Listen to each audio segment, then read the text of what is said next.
access the podcast of OA. Located deep within Sector 14845 and powered by the Emerald Light of Will, the podcast of OA is your guide to the Green Lantern universe. Hosted by Lantern Myron Rumsey, the podcast of OA begins now.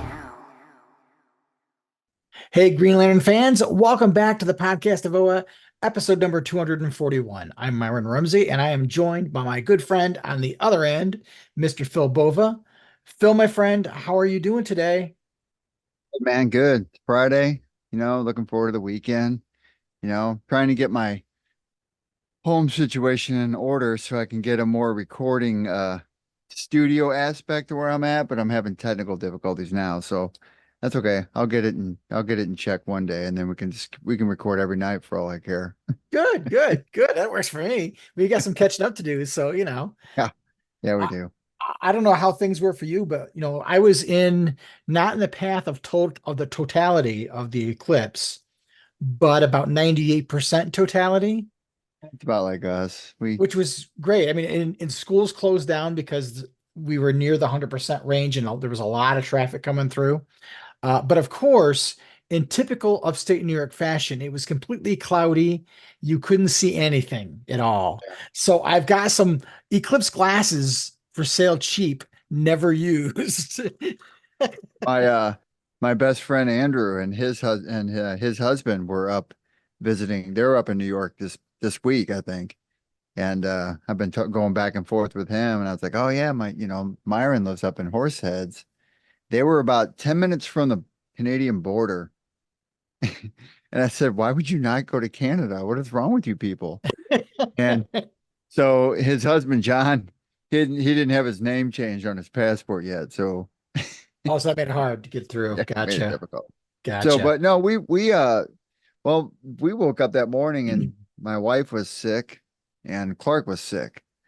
I was like, all right, well, I'm gonna have to stay home and take care of both you guys. So I took off, and then they ended up being fine. She started feeling better later on, and then he was fine after about an hour or so, and took him to the doctors that morning. They gave him a clean bill of health, so it was probably some post-nasal stuff. Anyway, we stayed home, watched the eclipse, and it was cool. It was a really cool experience to watch that, man.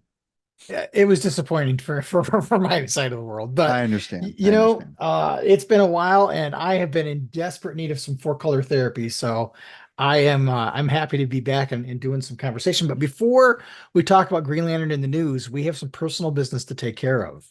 I didn't freeze, did I? Yes, you did. Dang it. Okay, there I go. It froze with your coffee cup up there. It did. Well, I have to show this real quick.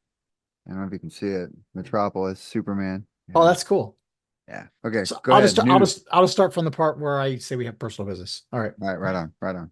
So desperate need of four-color therapy. Glad to be recording and talking about some Green Lantern stuff. But before we get to the news, we have some personal business to take care of. Okay. You sent me a package in the mail. I have not opened it yet. I did slice the end because I didn't want to look like a complete moron trying to open up these, because these things are awful to open up by hand. So I sliced it open, but I have not taken it out of the package. Now, you kind of tipped your hand that it was a t-shirt, so I knew it was a t-shirt. But I have not pulled it out to look at it yet. So let's take a peek. Oh, that's awesome. So It is a wonderful Alan Scott t-shirt. If I can get the bottom out without making myself look stupid again. Compliments of the Nodell family. Awesome stuff. We've got some Alan Scott stuff to be talking about. So we definitely need to wear this when we record it. Yeah. Thank you. And when you talk to them, please thank them for me. I will. So that's Spencer's grandson designed that and had it made. Wow, that's cool. Yeah. Very cool. Got one too. Love it. It's a cool shirt. And I told him, I was like, man, you need to sell these on your site. Oh, you can go yeah. to the website. He might sell them on the website. I'm really not sure. I don't know. I'm not sure how many he had made. So That's awesome. be that as it may, it's cool. Special orders is always a thing. That's true. Well, before we start talking about the Green Lantern War Journal book, we're going to try to get caught up because we're a few issues behind. There's a lot of Green Lantern news that have come out in the last few weeks since we recorded. A lot on the McFarlane side. So Uh, I don't know if this was at a convention. I think it was at WonderCon. McFarlane showed off some of the figures they're going to have coming up next year. And one of them was the 7-inch Manhunter figure for apparently spring of 2025. And then I don't know what series this is, but they're doing a Captain Boomerang, and one of the variants is a White Lantern Captain Boomerang. My That's really favorites. cool. Yeah, he's one of my favorites from that series. So that's cool. And then a Chase figure they're doing a Spectre figure. One of Really the cool. Chase figures for that is a Hal Jordan Spectre, which is really Mm. cool. So some really cool stuff coming from McFarlane. It's been wonderful to see Green Lantern get some love. So that's very cool. I ordered the Silver Age one, and that's supposed to be coming, I think this weekend or early next week. So I'm looking forward to that showing up. I did just recently get the the Kilowog figure. Here, let me hold that up right so it's there. It's a Kilowog figure. Oh wait, Kyle's in here too. That's right. Uh, Like that would probably be worth more money if it were Kilowog and Simon Baz. oh, there you go. There you go. Uh, on the other side of things, there's a mobile game that you can play. I don't know if it's a mobile game or if it's tablet and PC. I played it on my iPad, but it's a game called DC Heroes and Villains, and they just added Hal, John, and Jessica as playable characters. I've been unable to get Hal and Jessica. I've gotten John so far, so I'm nightly trying to get one of the other two. Uh, so that's kind of interesting. And then while we're talking about games, Simon Games, which is the same company that did the Zombicide Deceased game, the campaign that they did crowdfunding, they have a game that they've done called Marvel United, it's an awful fun game, and it has a lot of characters in it. Well, they just announced a campaign for DC Heroes United, which is obviously a DC version of the game. They have not announced any characters. The campaign hasn't officially started, but they've shown some of the characters so far, just a few. They showed Batman, Superman, and Wonder Woman, obviously, and the Joker is one of the villains.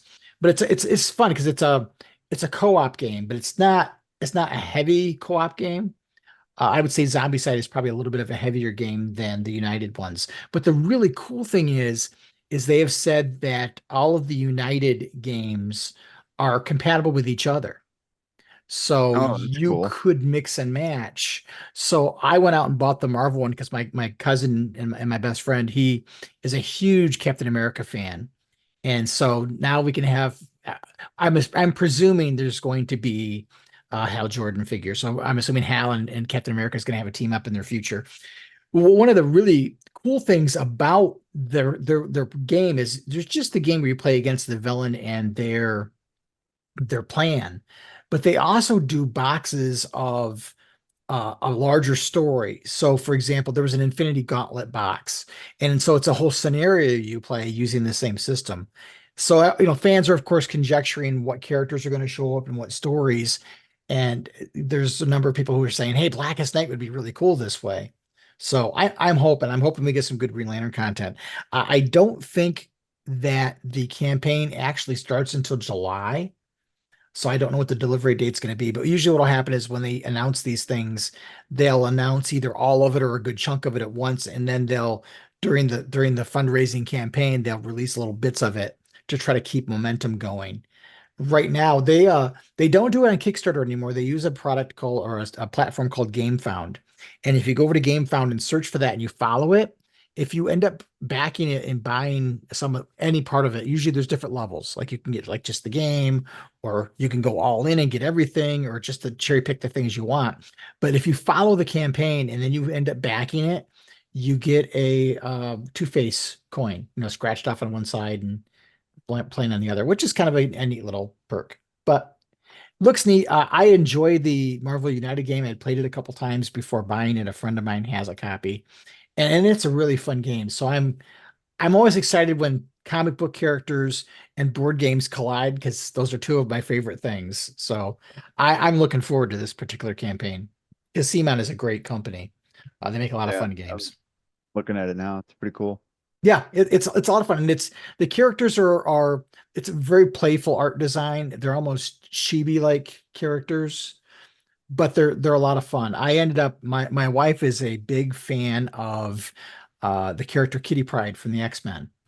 And that was one of the characters that was a Kickstarter exclusive when they did the game, and I bought that figure for her on eBay so that she can be Kitty Pryde when we play the game.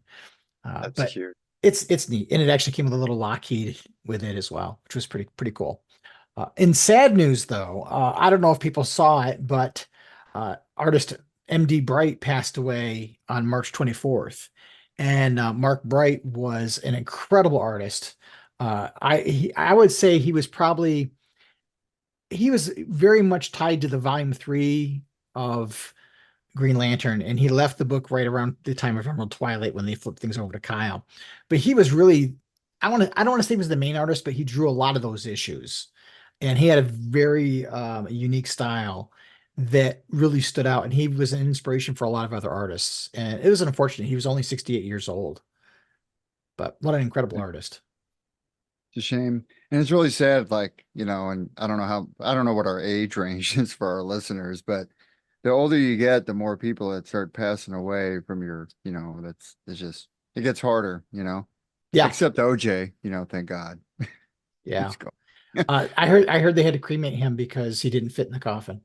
Um, but he can rest easy now knowing that the person who murdered his ex-wife is dead. Uh, anyway, So long, scumbag.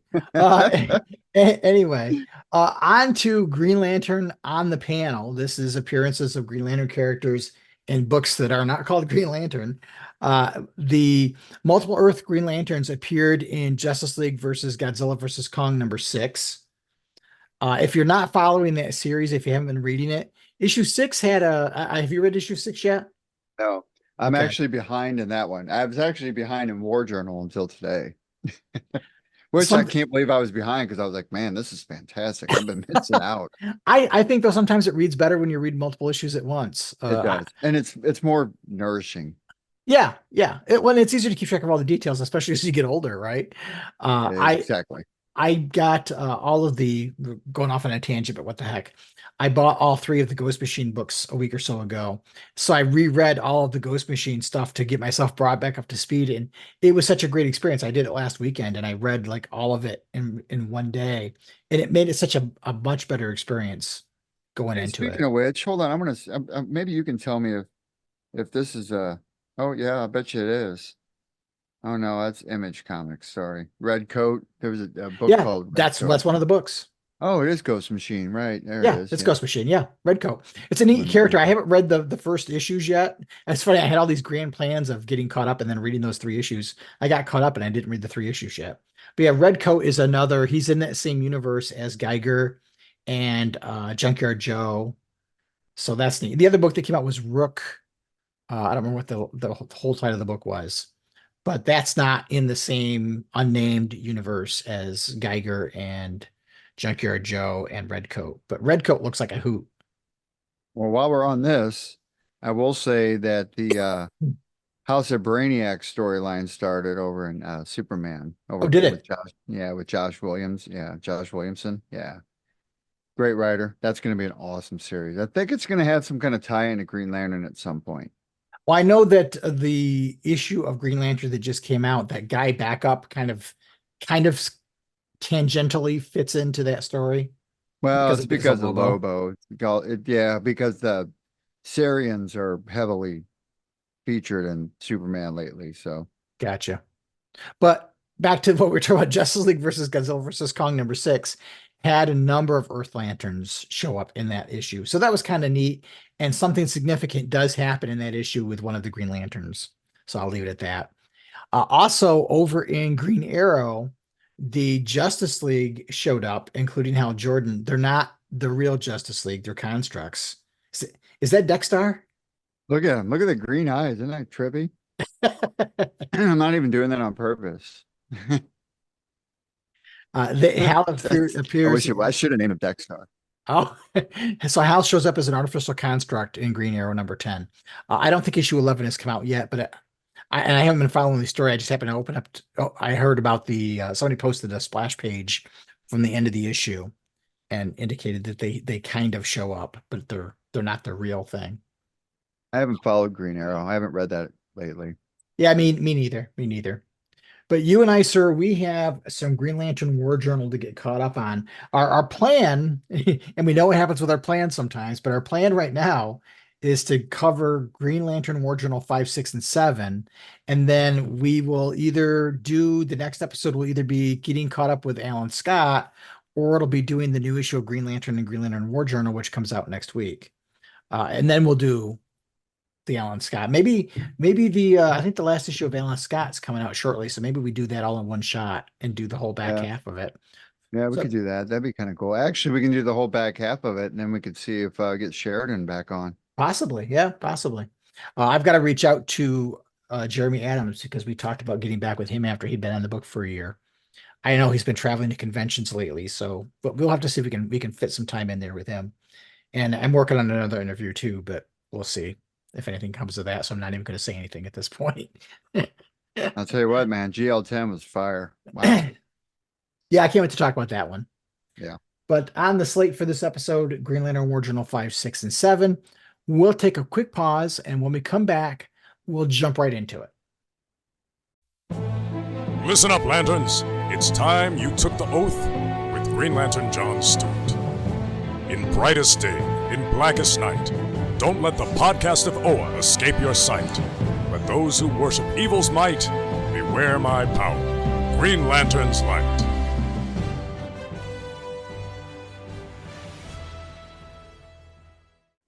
All right, welcome back, Green Lantern fans. We're going to start off by talking about Green Lantern War Journal number 5. The issue starts out really kind of interesting because, John, after going through that gauntlet and getting this new ring and so on, he's above the earth and he's kind of sensing everything that's going on with the Radiant Dead from afar, which I thought was really cool. And you see, I thought Phil Kennedy Johnson did a really nice job of showing the impact of the Radiant Dead. And this is so much different than Black Lanterns. I know there's been people saying, well, this is like Blackest Night 2.0. It's really different because you're seeing the Radiant Dead not only getting people, and they're getting everyday people, but they're getting all kinds of animals and creatures and so on. It's really, I like the point about, by the time that humans know what's happening, they won't have a chance because there's all these non-human beings that can be brought into the fold and completely overwhelm everybody. It's Right, terrifying to think exactly. about. And the way the way it transfers is a little bit different than Blackest Night too. I Yeah. kind of jumped to the gun right off the bat. I was like, this is a little bit like Blackest Night. But then I backed off the next issue. I was like, there's a big difference between the two. Yeah, there is. And I like the concept is really interesting. And as it unfolds, we learn more and more. But I thought it was cool to see John go up into the atmosphere and be able to kind of sense what's going on around the earth. I thought that was cool because I don't think we've ever seen anything like that before. Not from a lantern perspective. That's more of a Superman thing. Right. Exactly. Of course, there's a lot more conversation with about Shirley Stewart to be had with John Henry Irons and Natasha Steele. And They incorporate those two a lot in this series. yeah, I like it. And I think, we've talked about this in the past, and John has always suffered from not having a supporting cast. And I think they're, having Steelworks involved in those characters, I think helps it keeps John grounded because there's some people there for him to interact with. He hasn't had this before. And I think it really does help the character because for a lot of people, John has been this stoic military guy, and we haven't seen the layers since Mosaic. And I think Ken Johnson does a really good job of giving us those layers and making this such a personal story with Shirley Stewart makes John, for me at least, much more relatable than he's ever been. I've never really related to John that much, but here I can, even though I've been very lucky that I haven't had anybody have dementia in my family. I can relate to this because I lost my mother 20 years ago, and I completely get where some of this is, where he wants to protect her, and you see, here she doesn't understand the reality of what's going on, and then suddenly she has this breakdown where she realizes it's not her house. And those panels after that, I thought were so effective. I think Montos did such an amazing job of showing those fractured panels that really represents what's going on with her emotionally and on a mental level. Well, Because everything's so straight and organized, and then suddenly it's all shattered like a broken mirror. it's worth noting that only a person that has been through this knows what this is like. And Yes. Yep. because my grandfather, he had Alzheimer's towards the end, and then my grandmother, she had dementia towards the end too. So like a lot of this is, I mean, whoever wrote, he knew what he was doing when he wrote this. I Yeah. mean, this is it's just a reflection point on how it feels and how it views through somebody's eyes, especially from a mother and a son perspective. And a lot of what I will say is I've never been a rally point for John Stewart. I've never been against him, but I've never been a Right. rally point for him, right? I mean, he's just been kind of that character for me. Yeah. Same here. I I've will been very say this, apathetic. yeah, right. But I will say this series has changed how I view John Stewart as a Green Lantern. Because I 100%. used to look at him through the lens of, okay, well, he's a military guy. He's supposed to, like you had said, right, the superficial layer. But not only that, I've always said, well, he's killed before. Come on, he's kind of Right. a chump. He's kind of arrogant and stuff like this. I haven't seen any arrogance in this except when he's standing up to the forces against him, Yes. and the people that are hurting his family, right? And more specifically, his mother. And that's a connection point to me that I've not had with John Stewart in the past. So Right. this is a really good. I mean, this series has been great. Right. He's trying to cushion his mother and protect her from what's going on and the emotional toll that she's going through. And when you see this all crash down in their relationship, I mean, like I said, I lost my mother 20 years ago, and I know you lost your mom as well. It's a hard thing to do, and you can still relate. Obviously, not the exact same way. I mean, because she's mentally disappearing while she's still physically there, which is a different thing. But you see John then go to extreme measures to provide for her because he's put in this awful position where he wants to leave the lantern stuff behind him and just take care of his mom. And this is pulling him away from that. And he's, of course, his nobility and his honor and duty, he has to answer the call, right? So he's got to do that. But then what does he do about his mom? Because his mom is his world. It's really the only tie to his past that he has around that we see hardly at all. So he creates Ellie. And like we saw Hal making a construct that doesn't look like a construct, Ellie looks just like a little girl. Right. And she's there to protect Shirley. And she shows up, and of course, Shirley doesn't remember that Ellie is dead. But boy, does she create that nice soft place to land. Right. And of course, later in the later in the next issue or so, we see exactly the place that's been set up for him through Yeah. Steel. You know. And I thought, as much as I like the Green Lantern adventure cosmic stuff, this stuff with his mom, I'm more drawn to that than I am to the action adventure and the Radiant Dead stuff, which is, I never thought I would say something like that, but I feel like Johnson's got such a good script, and Montos does such a great job of even elevating that higher. Right. And the visual storytelling, it's very, very strong work. Well, and not only that, if you think about it from a perspective and from a writer and an artist, right? You got two sides of a coin. For lack of a better words, you have to translate that. So in other words, it would be like you having to translate something that I'm writing in the effect that, okay, well, this is what I'm visualizing while I'm writing it, right? And a lot of times you don't get, there's some artists and there's some writers that I just don't think reflect very well on each other's, how they do their Yeah. stuff. And this has been spot on for the most part. And a lot of it has been emotionally capturing, especially in the scenes and panels with his mother and his family stuff. Yeah.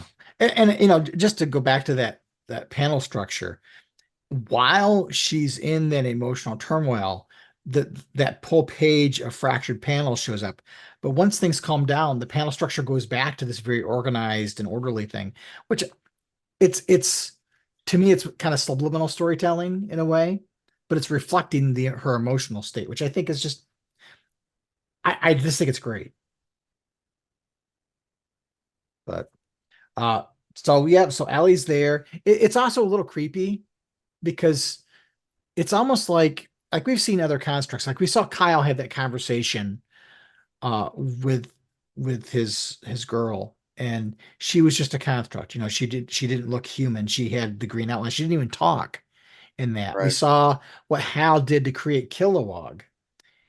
But we kind of all, I mean, a number of us caught on to that early on that Kilowog was not really Kilowog. He's just there to help Hal cope with loss. But this is like an AI tied into this version of his sister, and who knows what she's capable of. And it's very unnatural. So is it going to go south? And there are, as we get into these later issues, there's kind of some impressions that it is kind of going south. But when the scene goes back to the rainforest, I loved seeing the Dark Stars logo all over the place. It's cool that that thing's popping up. Yeah, I hope they play a big role later on. I hope we see more of them later on. I've always been curious by their organization, and I just want to see more of them. I'd like to see this universe's version show up, some version of it. Obviously, this is the version that the Revenant Queen comes from. But I thought it was cool that when John creates constructs, they're constructs of his former Dark Stars companions that he had, which I thought was kind of cool. But they go on and they find out that they're surrounded, and they have a whole fight here at the end, and you see the United Planets lanterns show back up, the ones that gave him such a hard time.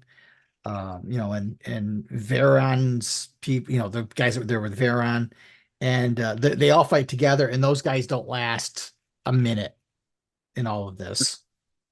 Right. Going. Yeah. And of course they then become weapons of the Radiant Dead. They become a part of that. And at one point it looks like it's going dark. It's going to go really bad for them. And the next thing you know, we're done with the issue. It kind of flew fast after it got to that point. Really did. Well, these last three issues, 5, 6, and 7, were really, really quick because there's a lot going on in them. Yeah. And this is kind of like, if you think about this run, and we don't know whether it's going to go beyond 12 issues. I have my suspicions it's not. But this is kind of near the end of the first arc. So it leaves you where you'd think it would be. You're kind of left in a bad position. I mean, they're surrounded, they're fighting for their lives, and it doesn't look good. And that's how the issue ends. But another fantastic issue. And if folks aren't reading this book, they really should. It's hard to get a really good grasp on sales numbers. Somebody on the CBR forums recently posted March sales, but it's hard to say how accurate it is because there isn't a good mechanism as far as I can tell, and it's not real numbers. Like, it's a projection based on numbers from a smaller number of comic book stores, and the book isn't doing that well based on that, but I don't know if that's real or not. Right. Well, I mean, doing well in sales is not exactly translate very well to doing well in the fans' eyes. You know what I mean? Like, I Right. get it.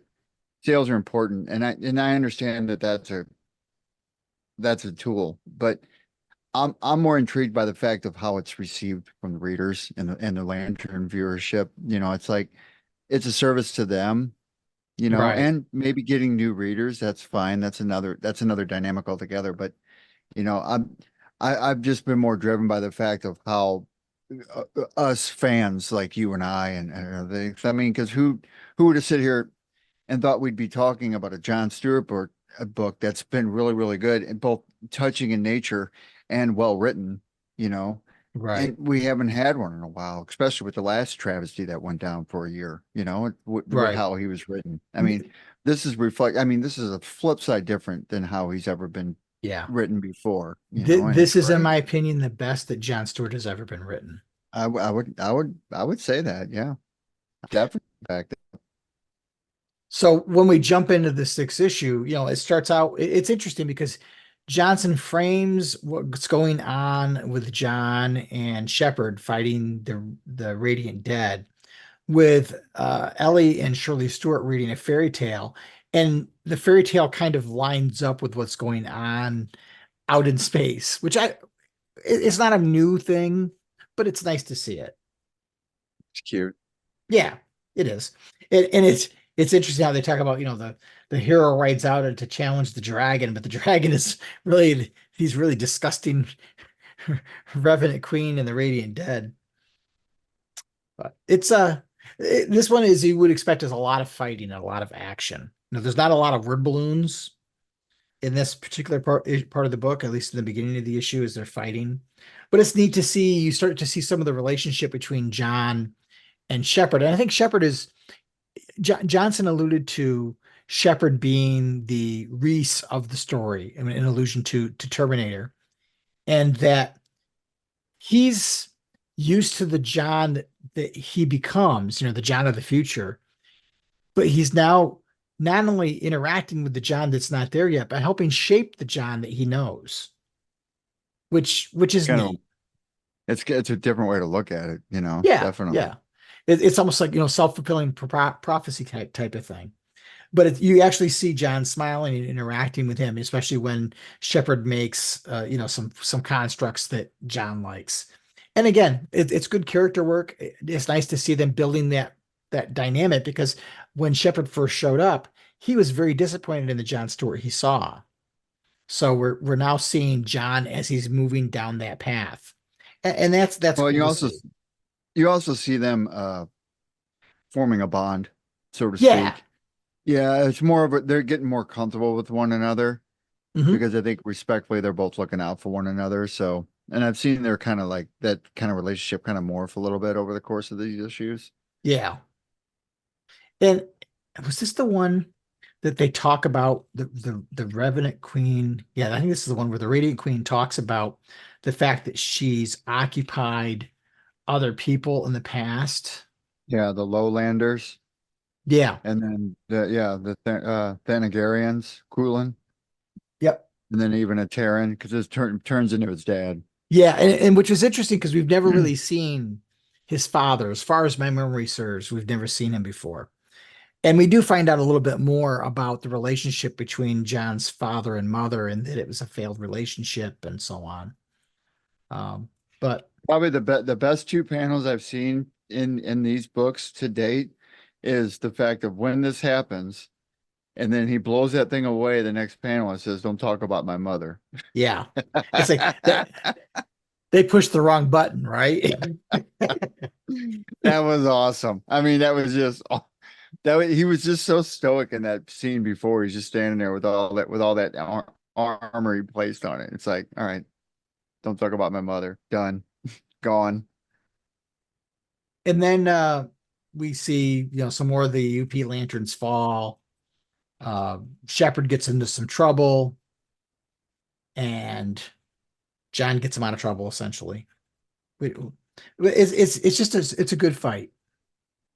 It's very epic. Again, it reminded me. I hate to keep making the correlations to Blackest Night, but it reminded me of that scale of the story.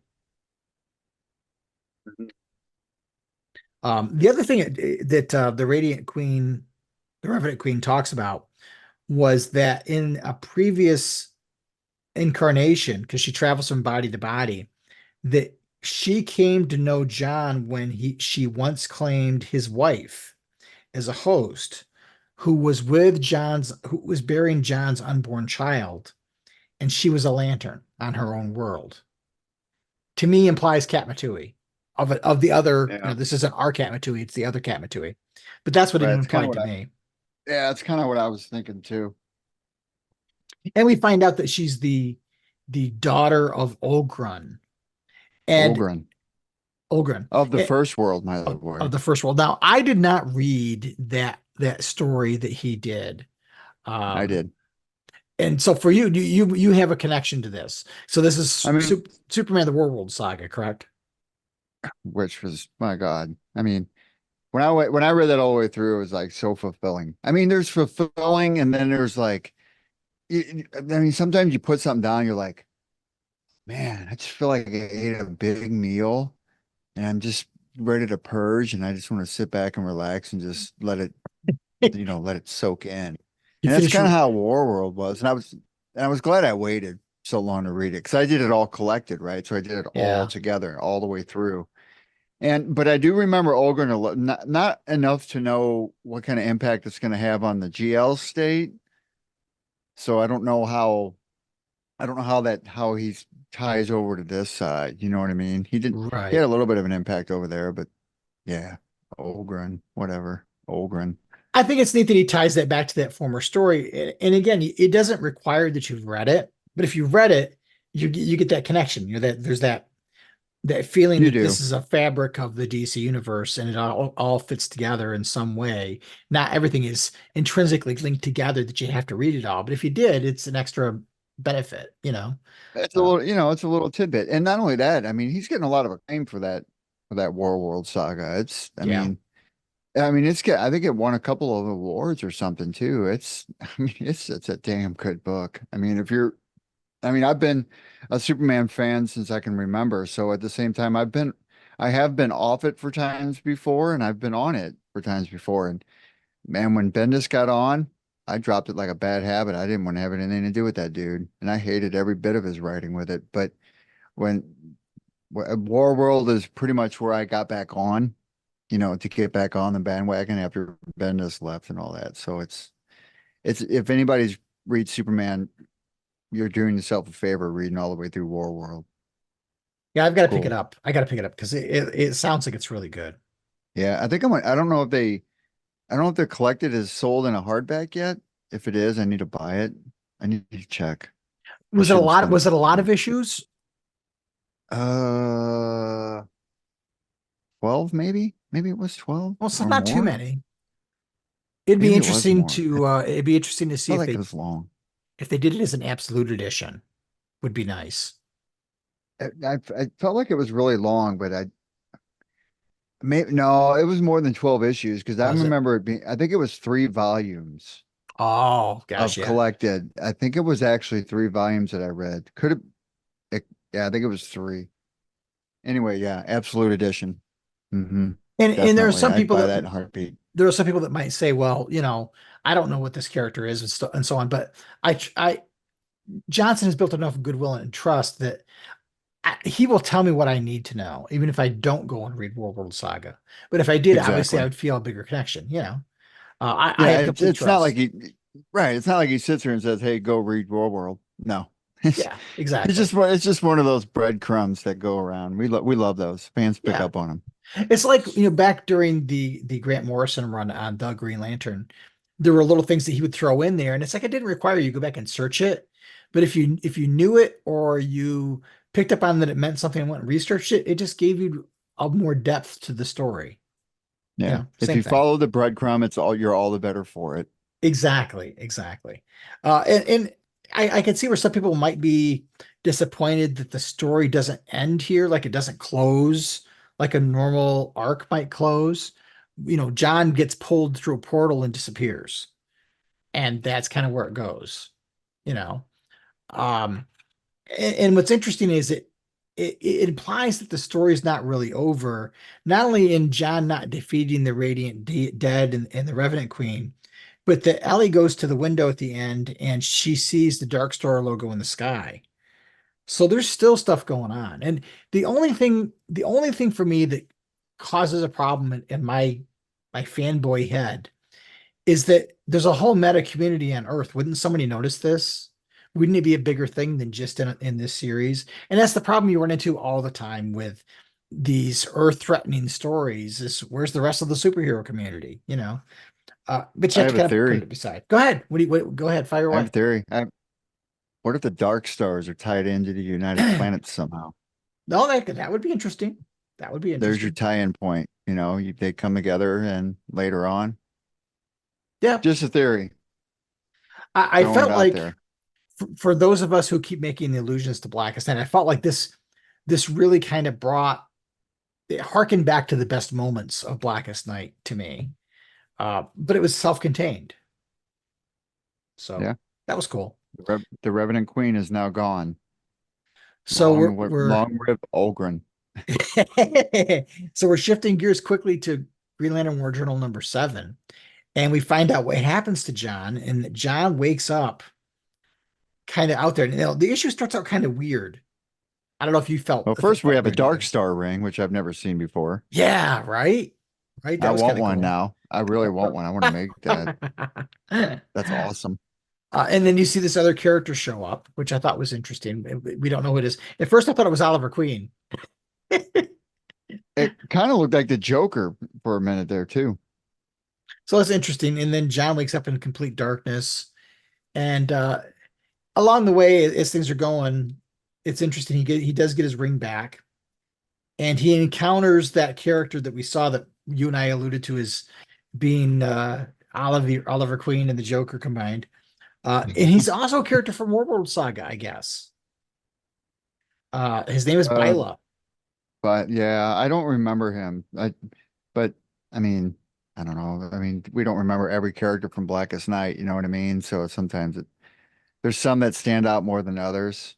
Yeah. I'd have to go back and check it out again. The only thing that was interesting that I found odd was that Byla Vok is what he calls himself here, but in the World Saga, he was called Byla Esh. Maybe got married. But it's maybe he another got divorced and he got his name. right. Maiden name back. But it's another callback to the World Saga. Again, another cool thing to see. So again, if you read World Saga, you'll recognize this character. He thinks that this John is John the Builder. So interesting. Right, keeps calling him the Builder.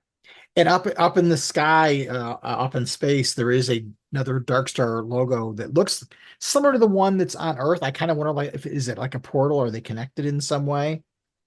It's not really clear. But scene switches back to Shirley and Ellie.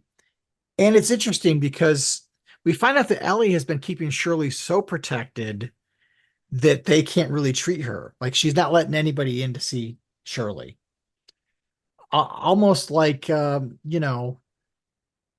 John there, she's kind of taking the mission maybe a little too literally. I mean, I don't know. I see his point on what he did here. I don't know. Here's my question when I was reading this, because basically what John does is he builds this kind of like a safe house, for lack of a better word, right? Inside of Steelworks. And it's a construct, and this Ellie little girl's around and basically is the heart of John, more or less. So it's the thoughts and the heart, whatever the case may be.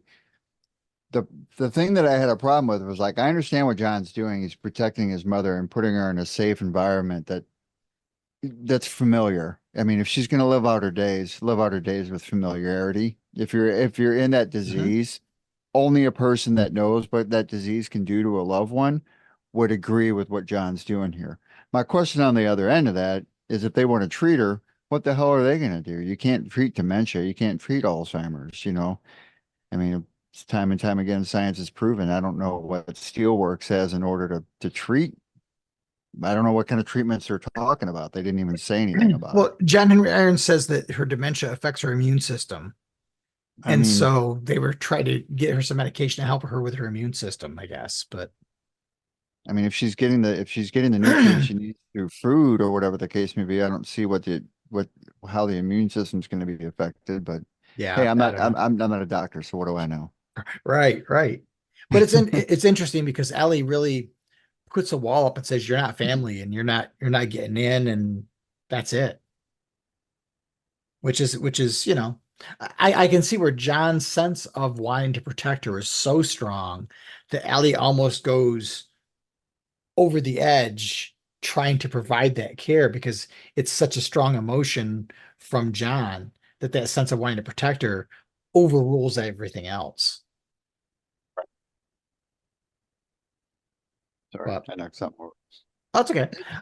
I mean, there's decisions you have to make, and John's not there to make them, so he's doing the best he can by creating Ellie.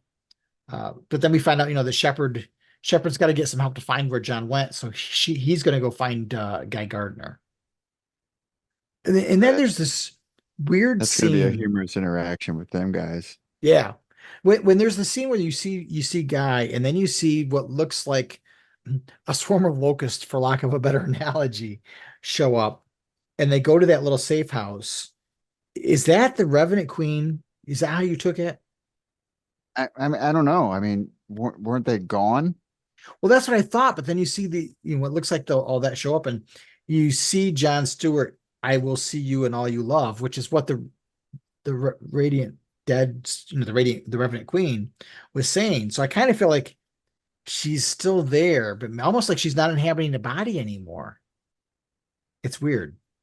Be the whatever manifestation it is. I mean, Yeah. ethereal, some kind of ethereal, whatever. I don't know. Yeah.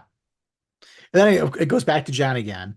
And John is trying to figure out how to get out. And despite being warned that he can't just fly through the little portal thing, he tries it anyway and fails spectacularly. And we hear about the coming of what do they call it? The Star Shroud. And that there's all these other beings in this area ready to fight the Star Shroud. Which we don't, that's the first I've heard of that, right? You're right. And they're preparing for a fight. And it kind of leaves with the Star Shroud coming through that portal. I guess this is a new person. Yeah, it's interesting. It feels maybe a little confusing because we don't have the context of what comes next. My guess is that we're going to get some exposition in this next issue that at least give us an idea about what the Star Shroud represents. Looks cool. So you think this goes 12 issues? Well, when we interviewed Philip Kennedy Johnson, way back in the beginning, he talked about being on for 12 issues, and then he wasn't going to be able to commit beyond that. Originally, it was going to be a miniseries. And then he said that, he couldn't, DC wanted to go more than a miniseries, but he couldn't commit to it for whatever reason, whether he's got other projects already lined up. I know he's got some other books out there. He's been doing work for Marvel. He's got some creator-owned stuff that he's doing. So whether he might be going to Ghost Machine for all we know. So I don't know whether he's sticking around or if it'll be a different writer. If it does stick around, if the sales information is true, it might be where they end it.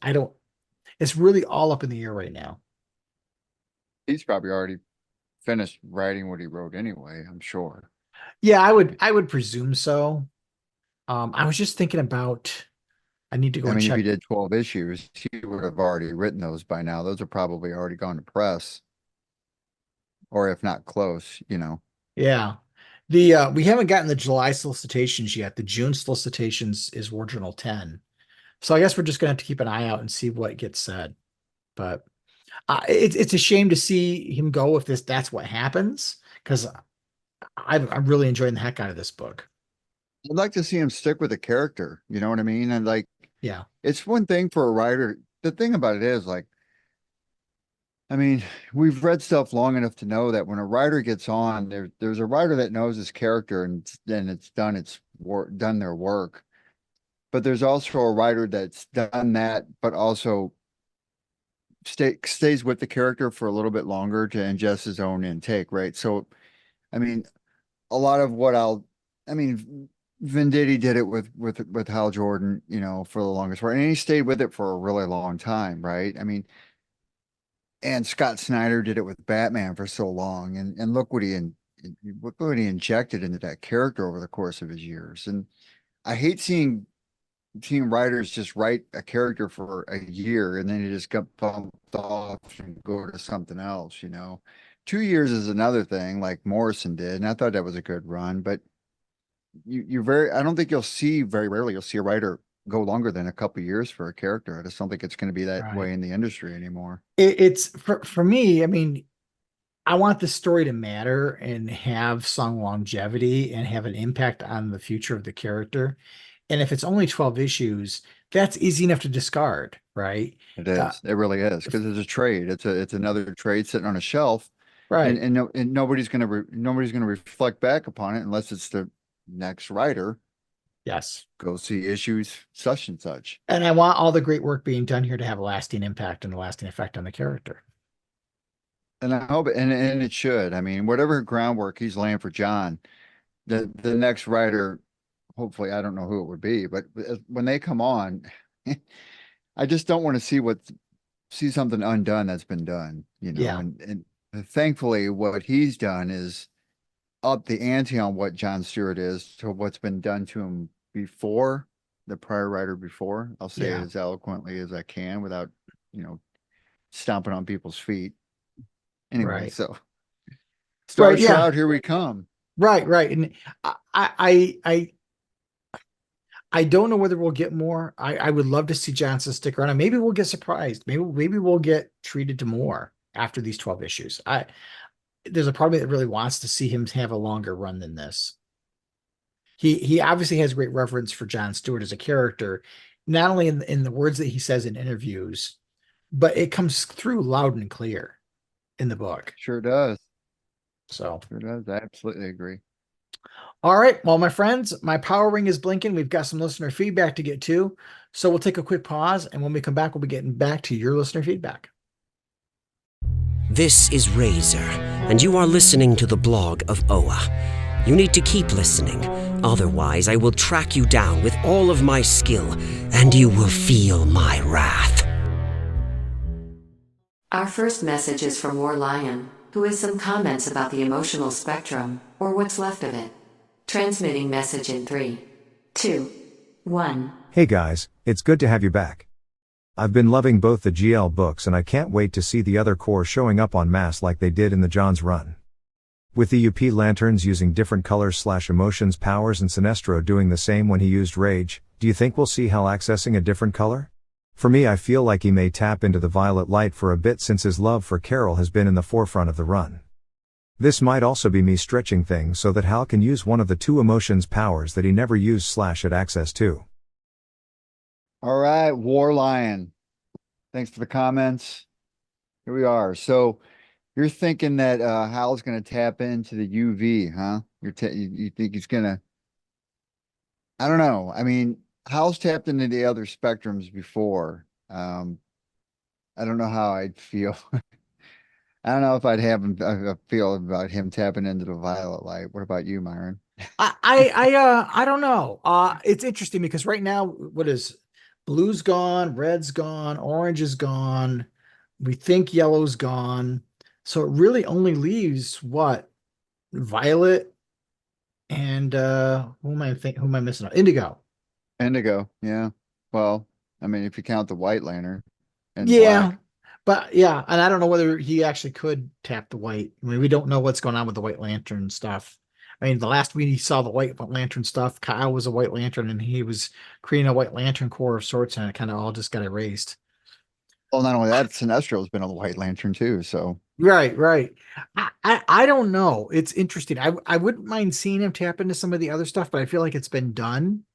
And I don't think that Jeremy Adams will go down that road again. I think it's a yawn. We have the luxury of having read the newest issue, and we know that Hal's Owen ring that he got in the most recent, not the most recent issue that just came out, the one before, that ring isn't affected by what's going on with the UP lanterns. I don't want to get too much into it because we haven't talked about that issue. So it almost feels like this backup plan the Guardians had is what's going to be how they get around it. You think the Guardians are still alive in the background? I think so. I think they're somewhere.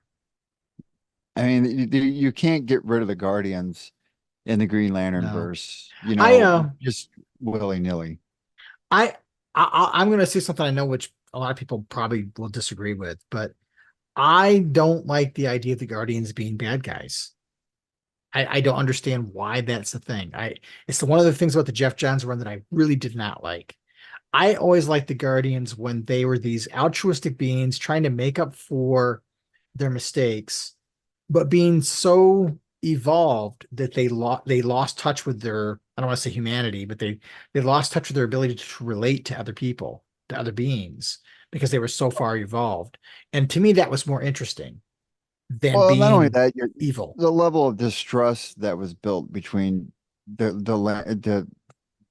Guardians and, I don't know, for most of the lanterns, I'd say primarily the Earth lanterns, if you really notice it. I mean, the Guardians always had issues with every single one of them. Mhm. Have you ever seen, when's the last time a Guardian went off on an alien lantern? Right, Doesn't happen. They're because usually going off on Hal or everybody else. they follow orders. That's the thing. That's the difference, right? Right. Right. They follow the rules. So, They're not quite as um, strong-willed. but distrust, I missed I agree with the distrust part of it. Like it's like the disagreements that Hal's had with him. I kind of miss those and Hal doing his own thing. And then, on the other end of it, Hal did the right thing and he showed up the Guardians. I like that arrogant strut that Hal used to pull when he did that, Or because he or did he the would right thing. he would call them out, which Right. was interesting because he would then demonstrate to them why, to me, it's an interesting conversation to have because good science fiction often relates to what's going on in the world around you, but does it through not directly addressing it. And I thought it was always interesting to have the intellectual versus the emotional argument. And you could look at the needs of the many outweigh the needs of the few or the one, which is great unless you're the one, right? Right. Right. Exactly. And to me, those things were always interesting. And not that there was a lot of that stuff, but I enjoyed that part of it. I enjoyed the fact that the Guardians were well intentioned. They were just not a touch. And they didn't understand they didn't really appreciate the value of the individual. And that's what I'd like to see us get back to at some point. I don't know if we ever will because they've been painted with such a bad brush that maybe we'll never get to that point again. I guess that's why we have back issues, right? Uh, I thought they were cool when they were written cool.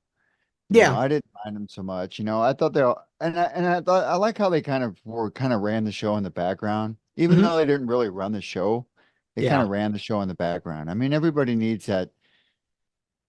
I don't know, the guy pulling the strings, but not pulling the strings. And Yeah. I always kind of thought they're there. They're inconsequential to me, but they're cool to have because they're part of the Green Lantern mythos. And I do miss their presence being that part of it. Yeah. I I liked them during the Johns run up to about the Third Army stuff. When we got into the Yeah. Third Army stuff, I was like, I feel like at that point, Jeff Johns was like, hey, I didn't think I was going to be on this book this long. I only really planned those three big stories. Blackistan is over with. I'm not quite sure where to go from here, kind of thing. Right. Third army. That's God.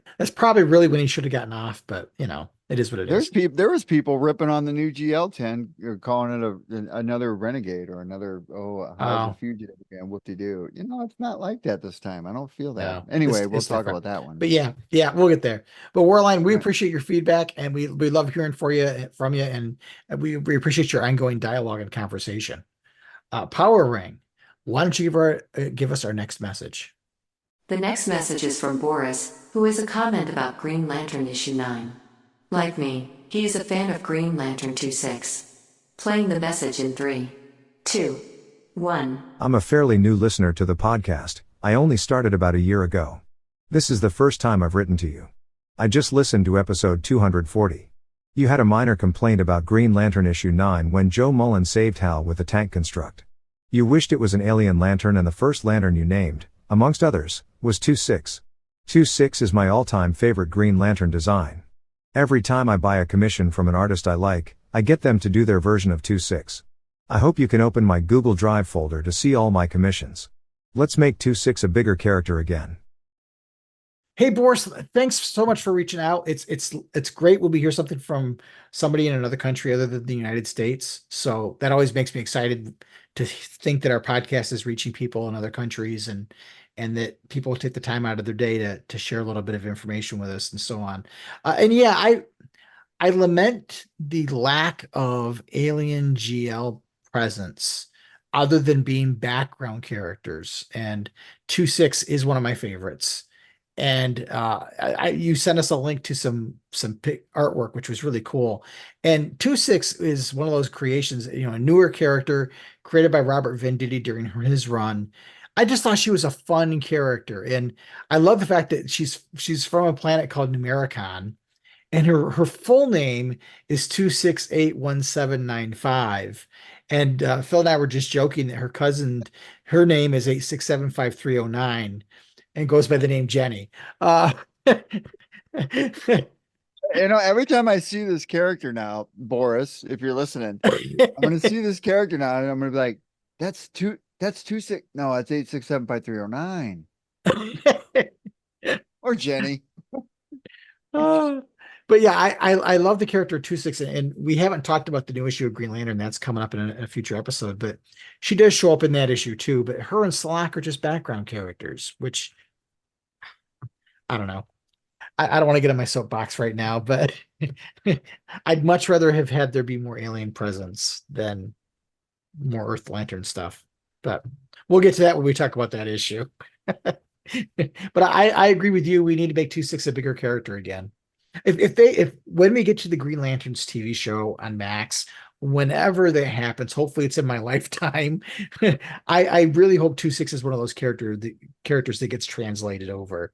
I think she could be such a great alien character to have in the show, and could add some brevity, but still be really cool. And I want to see a lot of that. I want to see like the tentacles that she has on her head, moving around and stuff. I just dig that sci-fi stuff like that.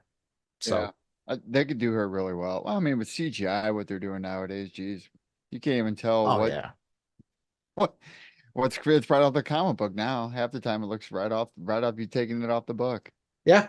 So Boris, welcome to the podcast of OA family. We hope you stick around and you like what you're listening to. We've done a number of episodes in the past, so if you have time and want to go back and look at the old stuff, please do. If you're just looking for Green Lantern podcast, the other one to check out is the Lantern Cast. Between them and us, we've been around we're in our 13th year, and they've been around even longer. So hope you stick around. Hope you enjoy it. Hope it adds to your fan experience, and we hope to hear from you again soon. Power Ring, why don't you tell everybody how they can be a part of the show? You can become a part of the show by leaving a message up to 1 minute long on our voicemail line. Call us at 406-POD-OA. That's 406-763-6362. You can also email us at podcast@blogofoa.com. We'd love to hear from you. All right, fellow Owens. Hey, that was fun. That was a fun podcast. And I loved talking about John Stewart in such a positive fashion. I feel so upbeat about this now. I feel like I could just go out and dress up as John Stewart. I do have one beef. I don't know if I like his new outfit. I don't know. I'm not thrilled with the new outfit either. It's too much black to me. I need some, and it's too rigid. I want to conform. Too angular in places. Yeah. And I don't like the boots. Yeah, same. Otherwise, I like what Johnson's doing with them. Yeah, I do too. Solid book. I mean, we're lucky right now. We have 2 solid books going on, 2 great series. Yeah. So both of them are fire. It's good stuff. It's good stuff. So, my friends, we will be back. We promise we'll be back in a couple weeks. And Phil, why don't you and I make a plan? We'll record maybe next Thursday if you're up to it. And yes, I will. And I will do it like this if I have to, because I want to stay on this. So okay. Good. So we'll either do the newest issue of Green Lantern and issue 8 of War Journal, or we'll do Alan Scott. But I kind of like the idea of holding the Alan Scott until we have the rest of the story, because I think we're only 1 issue away. And I'm going to reach out to Tim Sheridan and see if when we close it out, maybe we can touch back with him. Yeah. And get him on the back end of it. Or we can do the closeout of it and then get him on the back end of it to get his thoughts. Yeah, that would be a nice way to bookend it. Yeah, that'd be cool.